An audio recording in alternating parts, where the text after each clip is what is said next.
안녕하십니까. 전종희 목사입니다. 11월 21일 화요일 매일 성경 묵상입니다. 욥기 16장 1절로 17절입니다.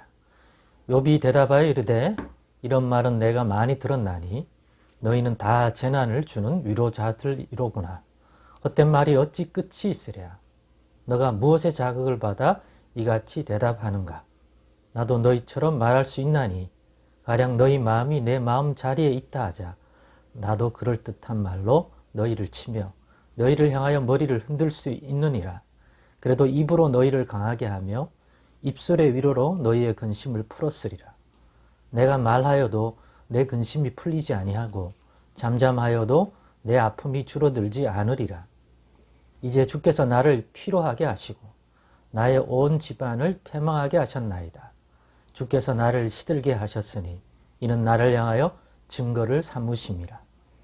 나의 파리한 모습이 일어나서 대면하여 내 앞에서 증언하리이다. 그는 진노하사 나를 찢고 적대시 하시며 나를 향하여 이를 갈고 원수가 되어 날카로운 눈초리로 나를 보시고 무리들은 나를 향하여 입을 크게 벌리며 나를 모욕하여 뺨을 치며 함께 모여 나를 대적하는구나. 하나님이 나를 악인에게 넘기시며 행악자의 손에 던지셨구나. 내가 평안하더니 그가 나를 꺾으시며 내 목을 잡아 나를 부서뜨리시며 나를 세워 관역을 삼으시고 그의 화살들이 사방에서 날아와 사정없이 나를 쏘므로 그는 내 콩팥들을 꿰뚫고 그는 내 쓸개가 땅에 흘러나오게 하시는구나. 그가 나를 치고 다시 치며 용사같이 내게 달려드시니 내가 굵은 배를 꿰매어 내 피부에 덮고 내 뿔을 티끌에 더럽혔구나. 내 얼굴은 울음으로 붉었고 내 눈꺼풀에는 죽음의 그늘이 있구나. 그러나 내 손에는 포악이 없고 나의 기도는 정결하니라. 아멘. 네, 오늘은 감정적 반응이 지배하게 되면 이란 제목으로 묵상 나눔을 갖겠습니다. 1차 이 친구들의 돌아가면서 욥이 한 말에 대한 그런 대답으로서 반론으로서 친구들이 한 차례 말하고 이제 2차 일종의 논쟁, 서로의 주장이 시작됐죠. 욥이 당하고 있는 이 상황이 어떤 의미인지에 관한 서로의 변론의 2차적인 이제 논쟁이 시작됐습니다. 욥의 그 친구들이 말한 1차적 답변을 듣고 한 욥의 말을 듣고 2차로 친구들이 답을 하기 시작했고 15장에서 엘리바스의 2차 그 변론을 훈계를 살폈습니다. 그리고 오늘 본문은 바로 욥이 그 두 번째로 말한 2차 엘리바스가 한 그러한 주장과 훈계에 대한 답으로서 욥이 한 내용이 소개되고 있습니다. 이것을 보면서 앞에서 제가 그 엘리바스의 그 주장이 1차 때 욥이 당한 환난이 어떤 의미냐에 대한 것과 본질적으로 하나도 바뀌지 않았다. 그럼 무엇이 바뀌었냐? 톤이 바뀌었다. 말하는 톤이 더 시니컬하고 더 욥이 교만하다고 느끼고 있고 욥이 깨닫지 못하고 받아들이지 않는 그런 모습 속에서 열받은 상태다. 사람이 열을 받으면 같은 말을 해도 톤이 달라지잖아요. 그로 인한 감정적인 자극 이런 것들이 있지 않겠습니까? 자기가 하는 말은 몰라도 상대가 내게 할 때는 그걸 예민하게 듣잖아요. 그러니까 거기에 반응을 하게 되는 거죠. 그런데 오늘 그런 엘리바스의 말을 듣고 또 답하는 욥도 똑같은 느낌을 받습니다. 욥의 말도 감정적 대책, 엘리바스의 열받은 감정적 언어와 그 톤에 욥도 감정적으로 대하는 듯한 느낌을 받습니다. 오늘 본문 1절과 2절, 3절에 보면 특별히 3절에 헛된 말이 어찌 끝이 있으랴. 너가 무엇에 자극을 받아 이같이 대답하는가? 자극을 받아. 그러니까 욥도 두 번째로 2차로 말하는 엘리바스의 그 말을 들을 때 1차에서 훈계하던 그 본질적 내용과 달라진 건 없는데 뭔가 더 감정적이고 어떤 톤이 올라가고 날카로워진 상태에서 말한다는 것들을 느끼지 않겠습니까? 그래서 오늘 본문의 이러한 내용도 내용이지만 서로의 이 예민해진 감정적 흐름을 물론 이 글로 읽지만 그 상황을 생각해 볼 때 매우 날카로워져 있다, 감정적이다 하는 것들을 좀 느끼게 됩니다. 이 욥기를 지금 한두 번 읽은 게 아니고 여러분도 그럴 것입니다. 읽을 때마다 점점 더 이러한 감정적 느낌이 더 느껴지는 것 같아요. 처음에 읽을 때는 그냥 내용 파악하는데 또 잘 몰랐고, 또 두 번째 성경 통독을 할 때는 또 그랬고, 또 읽다가 보니까 이번에는 그런 것들이 보이는 것 같습니다. 제 개인적으로는.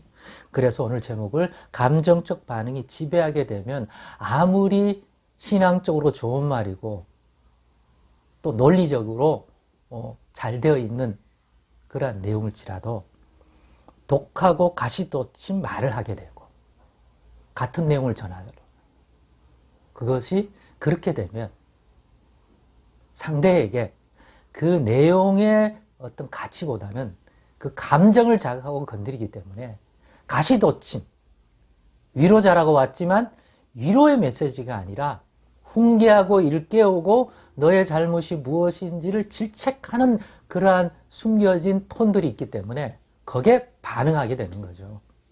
그러니까 지금 두 편이 다 그렇거든요. 특별히 욥은 더 예민하죠. 왜냐하면 정상적이지 않으니까. 환경도 그렇고 자기 몸에 종기가 발끝에서 머리 정수리까지 다 나서 성한 곳이 한 군데도 없기 때문에 지금 그러한 고통의 느낌을 짊어진 채 지금 대화를 나누니 더더욱 그렇단 말이죠. 그래서 감정적 반응이 지배하게 되면 같은 말이라도 이런 식으로 나가는구나. 그래서 그 말의 논리를 찬찬하게 듣기보다는 그 가시돋침, 그 언어들이 더 서로를 자극하는 것 같습니다. 그 대표적인 오늘 욥이 사용한 말이 재난을 주는 위로자, 친구들을 재난을 주는 위로자라고 1절에 보면 표현을 했어요. 재난을 주는 위로자들, 위로자면 위로를 줘야지 왜 재난을 줍니까? 명색은 위로를 하겠다고 왔지만 실제로는 때리는, 욥 자신을 치는 그런 행위를 하고 그런 말을 한다고 생각하기 때문에 이런 모순적 표현을 쓰죠. 제가 앞에서 한 묵상에서 하나님을 경외하는 자의 불평, 이건 논리적 언어적 모순 아닙니까? 하나님을 불평하는 자가 어떻게 하나님을 경외하는 자예요? 그냥 단순히 그렇게 생각하는 사람이라면 어쩌면 그 제목 자체를 읽는 순간 되게 불쾌했을 수 있습니다. 그 내용이 무엇을 의미하는지를 더 찬찬히 이해하면 좀 나아지겠지만 그렇게 표현했다는 자체가 이미 마음을 상하게 했을 수도 있어요. 혹시 그런 분이 있다면 미안하게 생각합니다. 예. 그러나 좀 더 이해한다면 그 표현에 함유된 것이 상당한 유익이 있는 것이다. 물론 오늘 이 표현, 재난을 주는 위로자는 그야말로 시니컬한 표현이 맞죠. 네. 또 이런 감정적 대처를 하다가 보니까 엘리바스의 나름의 충정 어린 너 회개하면 돼. 너 하나님 앞에 죄인이 맞아. 하나님이 연고 없이 그렇게 하는 분이 아니야. 너는 왜 하나님을 그렇게 매도해? 지금이라도 늦지 않았어. 회복을 위한다면 그렇게 해야 돼. 라고 얘기하니까 또 반론을 오늘 던지죠. 그러면서 감정적인 대처가 되니까 하나님이 나에게 너무 알 수 없는 고난을 준다는 표현에 대해서도 오늘 본문 7절부터 나오는 욥의 주장은 되게 감정적이 묻어나요. 하나님에 대한 섭섭함. 하나님이 나한테 너무 심하게 한다라는 논조의 톤이 앞에서 내용보다 훨씬 더 날카롭게 되어 있다는 것을 알게 되고, 극기하는 이런 표현 속에서 17절에 보면 그러나 하나님은 나한테 이렇게 하지만 그러나 내 손에는 포악이 없고 나의 기도는 정결해.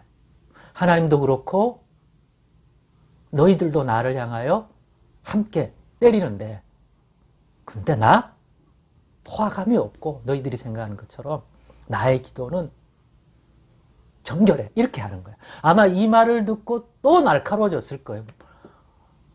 누가요? 친구들이. 그렇습니다.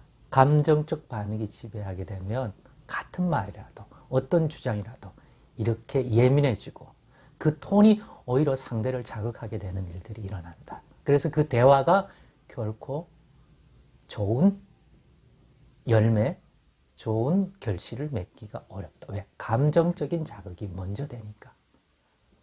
인간은 감정의 동물입니다. 감정의 다스림이 많아야 언어의 톤도 부드럽고 좀 차분해질 수 있거든요. 혹시 최근에 어떤 일을 만났는지 너무 감정적이 되지 마시고 또 성도끼리의 그러한 내용들 속에서도 감정을 좀 가라앉힐 수 있는 하나님의 은혜를 늘 구하면서 같은 말을 하더라도 그렇게 하도록 애써 보십시다. 욥과 같은 사람들에게 대해서는 그가 당하는 이 환난을 생각한다면 더더욱 그렇게 할 수 있으면 좋겠다 하는 생각을 가집니다. 기도하겠습니다. 하나님 감사합니다. 오늘의 나눔에도 교훈을 얻게 도와주옵소서. 성령님이 붙들어 주옵소서. 예수 그리스도의 이름으로 기도드리옵나이다. 아멘.